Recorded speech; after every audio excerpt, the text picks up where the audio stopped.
classes sociais e cidadania. Classe social. A classe social é um conceito da sociologia que vai se referir à divisão socioeconômica do mundo em um sistema capitalista. O Karl Marx, de novo, se dedicou a estudar esse fenômeno das classes sociais e a interação delas. O Marx era um crítico das divisões das classes sociais e, para ele, só existia duas divisões sociais do trabalho e nada mais, que é a exploração do trabalhador por parte da classe burguesa. Para ele, essas duas classes que existem, a burguesia, que são os donos do meio de produção, ou seja, que retém a informação, e o proletariado, que são os trabalhadores que são explorados pela burguesia. Na lógica marxista, a burguesia está usurpando a força de trabalho das pessoas por meio da exploração da miséria delas para conseguir com que esses trabalhos gerem lucros para o burguês. Dessa maneira, não haveria, e realmente não há, mobilidade social quase nenhuma, pois as pessoas eram exploradas e não tinham condições de caminhar entre estratos sociais e ascender socialmente, sendo exploradas pela burguesia por toda a sua vida. Ou seja, se você nascer pobre, você morria pobre. Você raramente ia subir um pouco de cargo. Talvez você ficasse, tipo, em classe média baixa. Mas não existe uma mobilidade social muito grande no sistema capitalista. Assim, a gente gosta de pensar que existe, mas na realidade não existe muito, não. Você tem que trabalhar muito, você tem que estudar muito, e aí talvez você consiga subir um pouco de classe, mas não existe essa mobilidade, essa ideia de, tipo, eu nasci muito pobre, eu vou trabalhar muito, ficar muito milionário. Existem, tipo, os casos excluídos, mas não é uma coisa que acontece, sim, na grande maioria das pessoas. Depois que a gente não pode falar que é uma coisa que realmente é uma característica da sociedade capitalista. Que pode acontecer, ninguém está falando que não pode.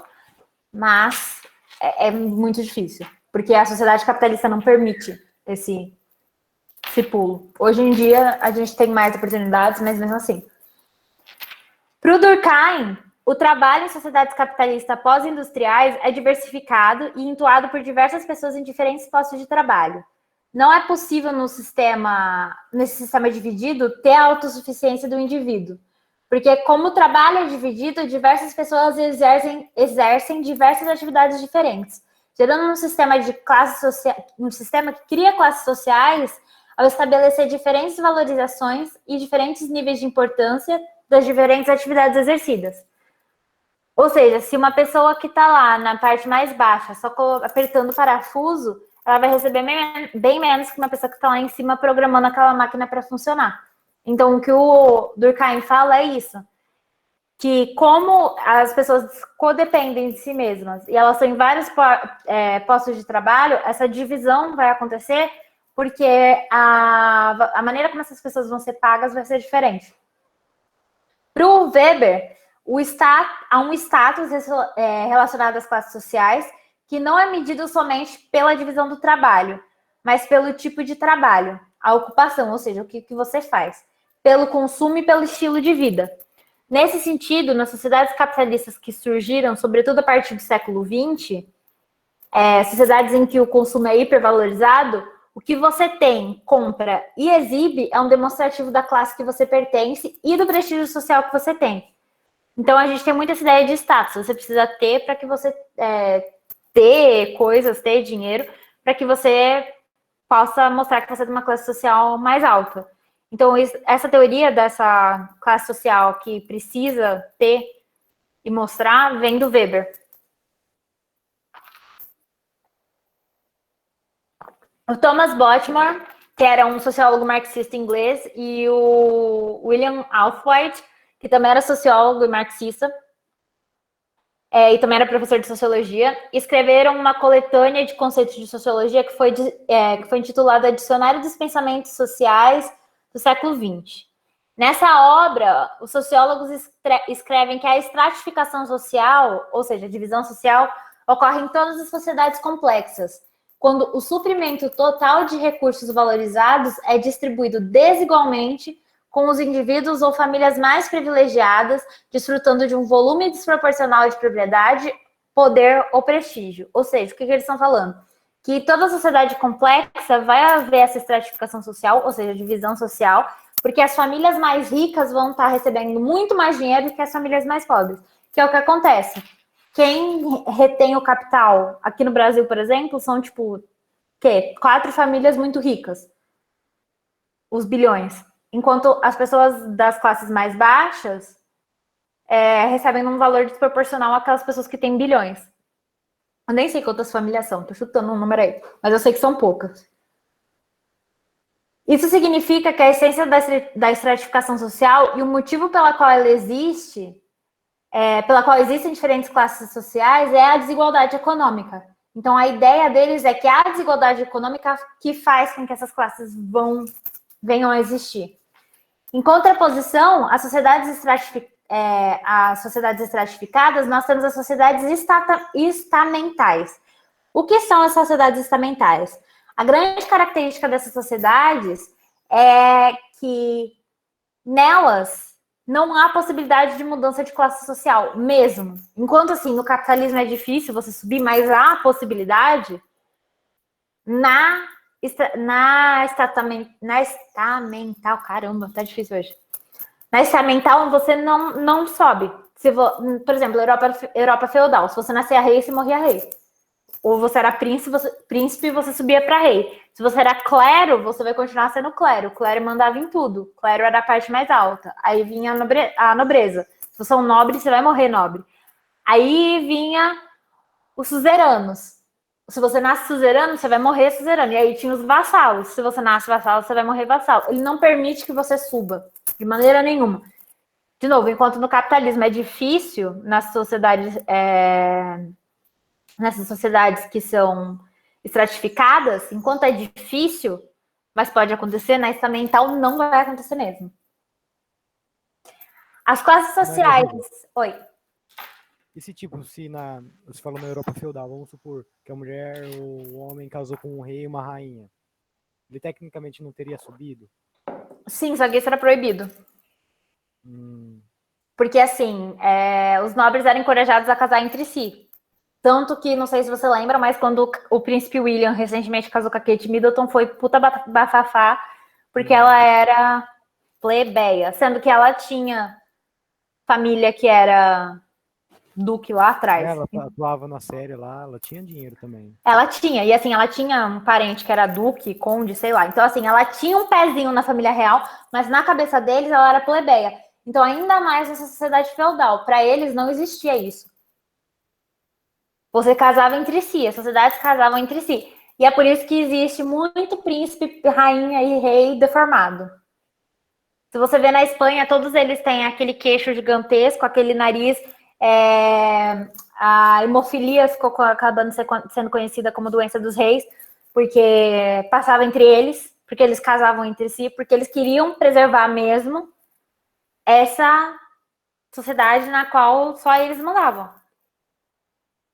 Poderia ocorrer, mas era muito difícil de ocorrer. E o mais fácil de acontecer era aquela pessoa que era de uma classe mais alta ser deserdada e acabar mais pobre, do que a pessoa mais pobre virar rica. Era o mais possível na época. Valeu. Nada, se tiver dúvida pode perguntar, galera. Aí, cidadania. A definição do conceito de cidadania que a gente conhece hoje está ligada ao direito que é estabelecido pela Constituição Federal. A gente pode definir cidadania como conjunto de direitos e deveres civis, sociais e políticos de um povo que habita um determinado território. Ou seja, nossos deveres, direitos, a nossa noção de cidadania, vamos falar assim, talvez seja um pouco diferente do que de uma pessoa de um país, por exemplo, como na Coreia do Norte, que é uma ditadura. Porque lá eles não têm direitos que está previsto na Constituição. A cidadania não é o que a gente tem aqui como cidadania. Então, esse conceito de cidadania, ele é visto como a gente tem na Constituição Federal, que é os direitos dessas pessoas que estão em determinado território, mas a gente pode pensar, e as pessoas que estão sob uma ditadura? Ela não tem esses direitos. Eles ainda são cidadão, mas eles não têm esse direito de exercer cidadania. Então, qual o conceito de cidadania para eles? Entendeu? É uma questão assim que a gente pode levantar. Porque não tem como saber, principalmente países como Coreia do Norte, que a gente não tem acesso, o que essas pessoas pensam sobre o ambiente que eles estão inseridos, até porque eles não podem falar. A cidadania, portanto, é um conjunto de normas que devem ser obedecidas pelos cidadãos, os deveres. Em contrapartida, os cidadãos desfrutam também de direitos civis, sociais e políticos. Então, a cidadania ela vai trazer a ideia de que sim, você tem deveres, mas você também tem direitos. E a gente volta para a ditadura, onde você só tem dever, você está sendo usurpado dos seus direitos. Então, você está exercendo sua cidadania? Não. A definição do conceito de cidadania atual foi formada ao longo dos séculos e garantida através de vários movimentos de luta pelos direitos de todos os habitantes de um território. A cidadania está diretamente ligada ao contexto social e ao local, ou seja, o território no qual o ser social vive. Como movimento de luta pelos direitos, a gente pode falar do movimento feminista, a gente pode falar da própria Revolução Francesa, que foi uma luta de movimentos por direitos que mudou a democracia. A gente pode falar da... deixa eu pensar. O que mais que o movimento social teve? A Stonewall, o protesto de Stonewall nos Estados Unidos, que movimentou os direitos para os LGBTs. Esses foram luta por direitos que vem... A gente pensa muito em coisas grandes, tipo Revolução Francesa, mas existem os movimentos menores, mais isolados, que também ajudaram para essa construção de cidadania.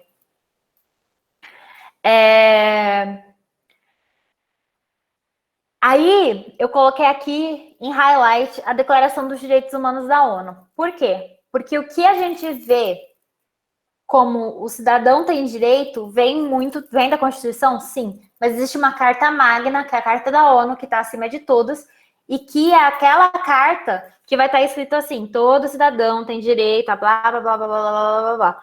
E essa carta foi estabelecida depois da Segunda Guerra Mundial, para não acontecer mais o que aconteceu na Segunda Guerra Mundial.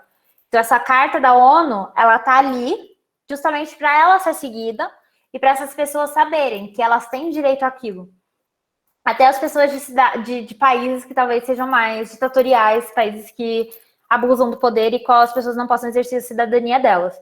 Então, assim, existe a Carta da ONU, e a Carta da ONU é muito importante, ela rege muitas das transformações dos movimentos, políticos e sociais, e por isso que é muito importante frisar que como os movimentos grandes são importantes, mas os movimentos individuais, pequenos, também são muito importantes.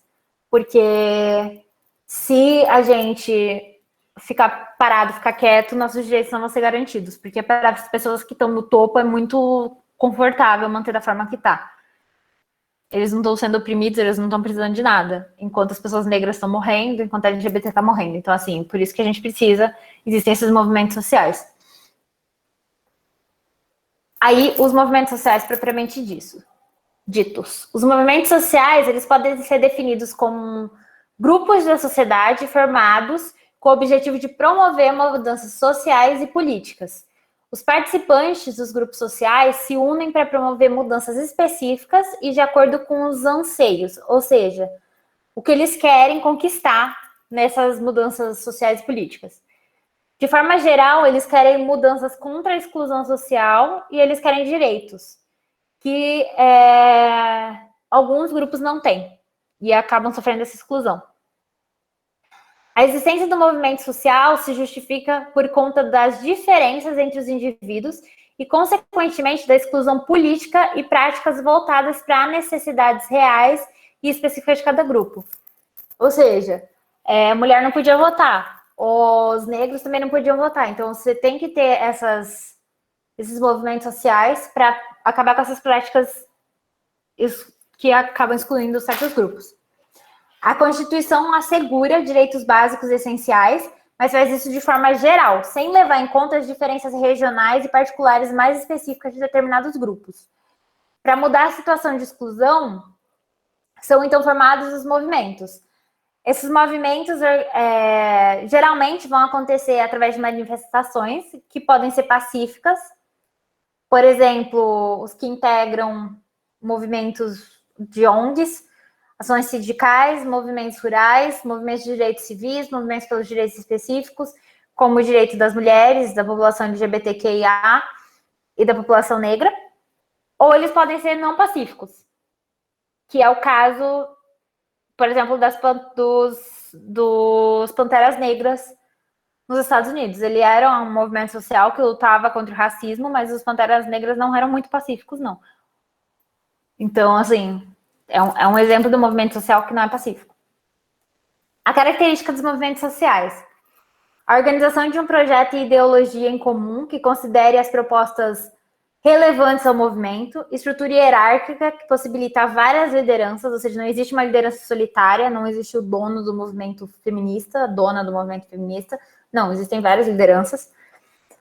A organização de passeatas, greves, denúncias e marchas, manifestações que podem ser ou não pacíficas, e eles são revolucionários ou são reformistas, ou seja, eles querem uma revolução, querem mudar tudo, ou eles só querem reformas. Aí tá aqui os tipos. Tem as ONGs, que são organizações sociais sem fins lucrativos, que se unem para promover mudanças e assistência a grupos de realidades sociais específicas. Eles podem atuar em qualquer área.